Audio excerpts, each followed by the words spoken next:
the earrings you'd wear. What do you think? Matter of fact, Allie and I would get upset because every time there was a question about something, they would look at us because we were the two old timers. The Wonder Years was designed to make nostalgic viewers think of the show as a window on their personal pasts.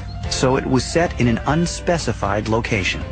It didn't take place in, Boston or Chicago or LA or San Francisco. It just took place in like any town USA. So people could project their own experiences onto it.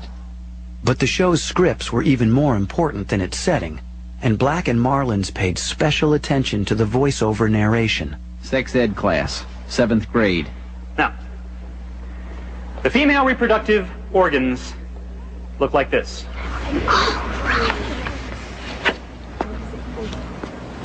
Unfortunately, it looked more like a cow's head to me. The interesting thing was that it really wasn't a voiceover. I mean, it was a great character. When Winnie got back from our uncle's, we went for a walk in the park. Neither of us said a word about it, of course, but we both knew that the park was where you went to make out. What he could do with those words and the twists and the comedy he could put on him, or the really deep feeling he put in, made the show in many ways what it was. I didn't know what to do. Our first kiss had happened so naturally, I couldn't even remember how I did it. Did I breathe through my mouth or my nose? Oh, I had to make some kind of move.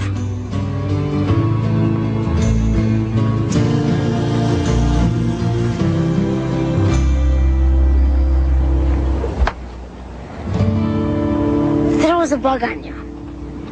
Oh. Thanks. Some move. All the care that went into the initial casting showed in the chemistry between the actors. So Herbie was definitely like a big brother, telling me about girls, and I was just captivated by his tales of the nightlife and all these things he'd tell me. There's nothing stopping this kid. He's like a machine out there. Josh and I, really hit it off, and we're good friends. We were both 11, I think, and we didn't know anybody in California, so we naturally became very close very quickly. We bonded over boy things, over Nintendo, over video games, over baseball cards. Hi. What you doing? Danica's an angel. She's very, very well disciplined, Danica. And so we did everything we could to shake her, but to no avail. I do my scenes, and then we're done, and then I go back to the schoolroom. I was a big nerd. I really was. Cameron, honey, you said you were going to come home early and help me with dinner. Peace, Mom, okay? My relationship with Olivia was a lot like, I think, Kevin and Karen's. I was always just so in awe and kind of intimidated by it.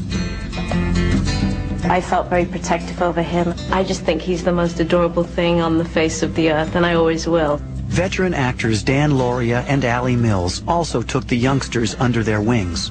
Dan and Allie, they weren't like authoritarian figures or disciplinarians at all.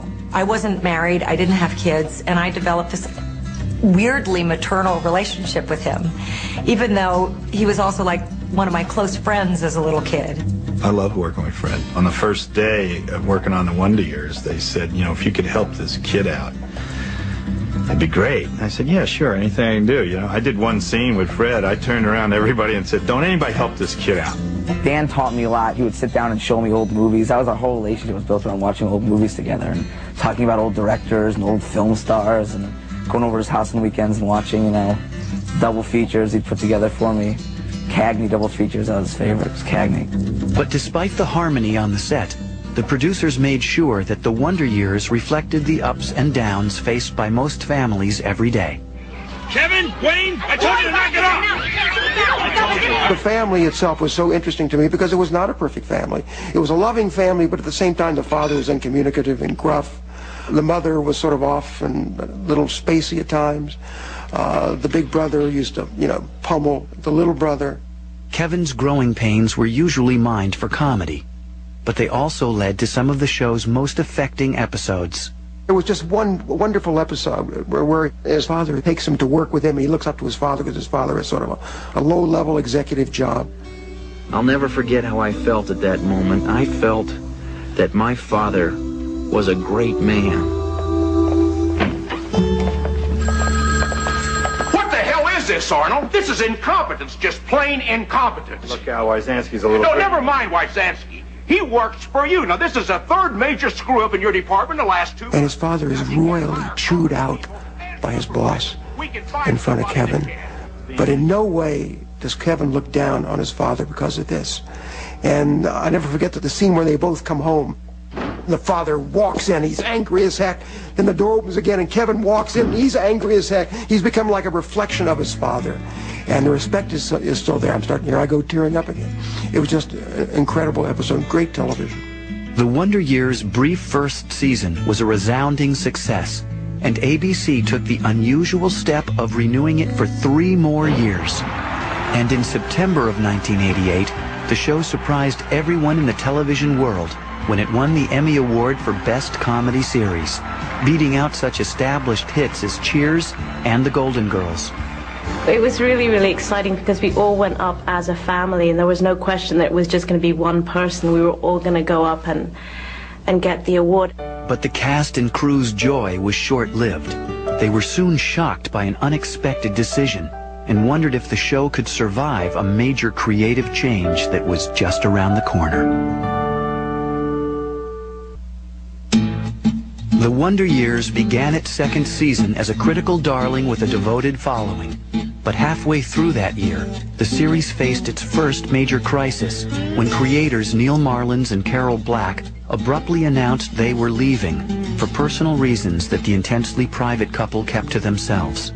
When I heard they were leaving, I was devastated and freaked because I was sure that was going to be it. Marlins and Black turned their creation over to writer and producer Bob Brush. The pair had been the show's main writers, so now Brush had no scripts and no time to catch up. It was a big responsibility. This was really a quite wonderful show, and we had a big changeover of staff. And that's when I brought over Ken Topolsky to line produce the show, who was a tremendous support. Met Bob for breakfast. He said, look, I need a producer, and I've got no scripts. You interested? I said, how bad is it? He goes, it's horrible. I said, great, sign me up.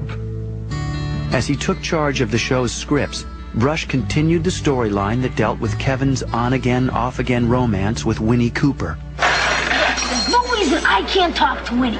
We're still friends. All I have to do is go up to her and say, Winnie?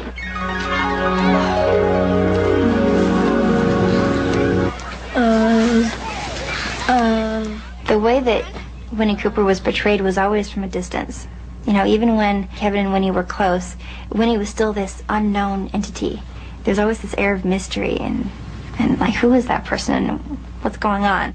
Well, did you show it to anybody? Show what? Well, the yearbook.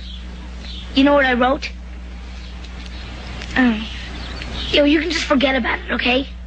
Because I didn't mean a word of it. You can just rip out the page and throw it in the garbage because